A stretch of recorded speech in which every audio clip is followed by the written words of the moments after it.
भारत देश के अंदर ये जो मैं डूंगरपुर राजस्थान से आया हुआ हूँ, सुनिए, डूंगरपुर राजस्थान से आया हुआ हूँ और हम लोग ये आपने सवाल कर रहे हैं कि कॉलम के लिए, कॉलम हम कोई नया नहीं मांग रहे। जब भारत की जनगणना स्टार्ट हुई थी 1871 के अंदर और 81 से उसको स्टार्ट किया और 51 तक चला, तो उसमें हिंदुओं का, मुस्लिमों का, सिखों का, ईसाइयों का, सबका अलग अलग कॉलम था।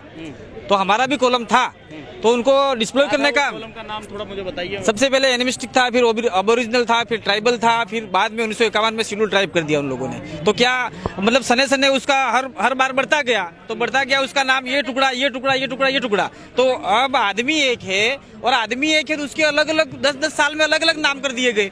तो ये जो बाद में जब सुनिए 1925 के अंदर जब आरएसएस इस भारत देश में पब्लिश हुआ, तो आरएसएस वालों ने देखा ये हम लोग, वो आरएसएस से कोई देश का विकास नहीं करना चाहता, वो मतलब धर्म स्थापित करना चाह रहा है। अभी हमारे लोगों से आप बहुत सवाल कर रहे थे कि आदिवासी आप अलग कैसे? अलग का डेफिनेशन ये है कि आदिवासी अपना जो हर काम है वो ऐसे इस चक्कर में करता है, शादी से लेके मौत मरण तक राइट में करता है। और दूसरा धर्म है जो हिंदू धर्म है, उनका शादी का फेरा ये सारा उल्टा होता है और हमारा होता है वो नेचुरल कुदरत के हिसाब से होता है। हमारा इंसान मर जाता है, उसको दफनाते भी हैं, जलाते भी हैं। अब आप कहोगे दफनाते हैं तो ईसाई और मुस्लिम, और आप कहोगे कि जलाते हैं हिंदू।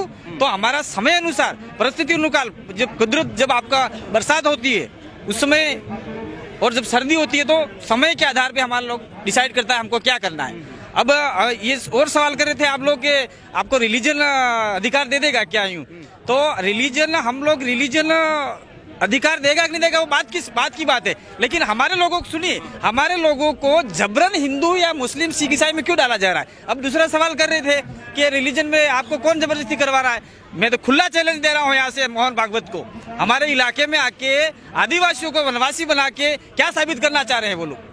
अभी आप तो दिल्ली में रहते हो, बड़े महानगर में रहते हो, पता ही नहीं है आरएसएस के लोग आदिवासियों को वनवासी बोला जा रहा है, जो आज उसका डेफिनेशन ही नहीं है। वनवास यानी जंगल में रहने वाले जंगली लोग। अरे हम तो इस देश के मूल मालिक हैं। इसके लिए जो आपके जनप्रतिनिधि हैं वो क्यों नहीं आवाज उठाते कि इस तरह की भाषा क्यों इस्तेमाल किया जा रहा है? जनप्रतिनिधि हमारे नहीं है, वो पार्टियों के गुलाम है, नपुंसक है वो। तो उनको टिकट चाहिए 2-2 बार, 3-3 बार। अभी जितने भी चुनकर तो आप लोग, मैंने खुल के, हम तो खुल के बोल रहे हैं, वो चुनकर नहीं बेचते हम लोग उनको। अभी जो पूरे देश में लड़ाई चल रही है ईवीएम की, इतनी सारी सीटें आई है, वो ईवीएम के सेटिंग से आई है। और ये हमारे लोगों को रातों रात में दारू नशा बता, हमारे लोगों में जो इन लोगों ने कहा आपका एजुकेशन नहीं है, बिल्कुल एजुकेशन है और नहीं भी है।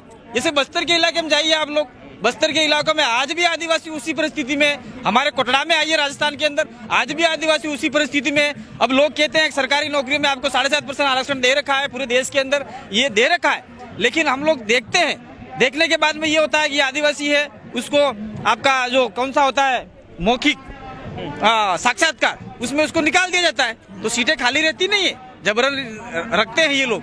और फिर बाद में बैकलॉग का भर्ती भी नहीं निकाला आज तक पूरे इलाके, पूरे देश के अंदर।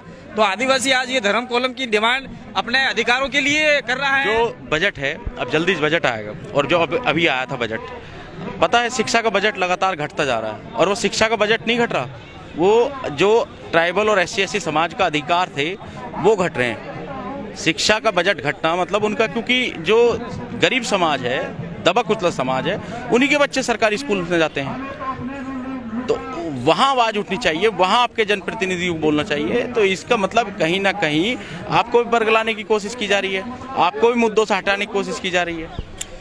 ये ऐसा नहीं है। हम लोग ये 2021 की जनगणना है, उस जनगणना में हमारा सेपरेट क्या हो? जब आपका अमेरिका का आदिवासी अलग चिन्हित है, तो भारत का आदिवासी क्यों नहीं? और हम जो हमारे मुद्दे हैं वो तो हमारे बाप दादा लड़ते आए, हम लड़ रहे हैं। अब हमारे लोग पत्थलगड़ी के लिए लड़ रहे थे, हमारे लोग शिक्षा के लिए लड़ रहे हैं, तो उनको देशद्रोह के मुकदमा कर दिया झारखंड के अंदर। तो जो अभी आपने बताया कि ST/SC का जो शिक्षा का जो बजट है वो हर साल कम किया जाता है। तो ये जो सरकार बैठी है वो निजीकरण की सरकार है पूरी, वो पूंजीपतियों की सरकार है, मनुवादी सरकार है। वो चाहती है कि आदिवासी इलाके में और गरीब तबके के जो लोग हैं वहाँ पे सरकारी स्कूलें बंद हो, प्राइवेटाइजेशन ज्यादा हो, और वो मोटी रकम कमा के अपने सेठ साहूकारों की बड़ी बड़ी बिल्डिंगें बनाए और आदिवासी और सारे नष्ट नाबूद हो जाए, खत्म हो जाए। ये तो हमको इस धरती से खत्म करना चाहते हैं, लेकिन हम इस धरती का मूल बीज है, मूल वारिस है, मूल मालिक है, हम कभी खत्म होने वाले नहीं है। हमारा संघर्ष जारी रहे।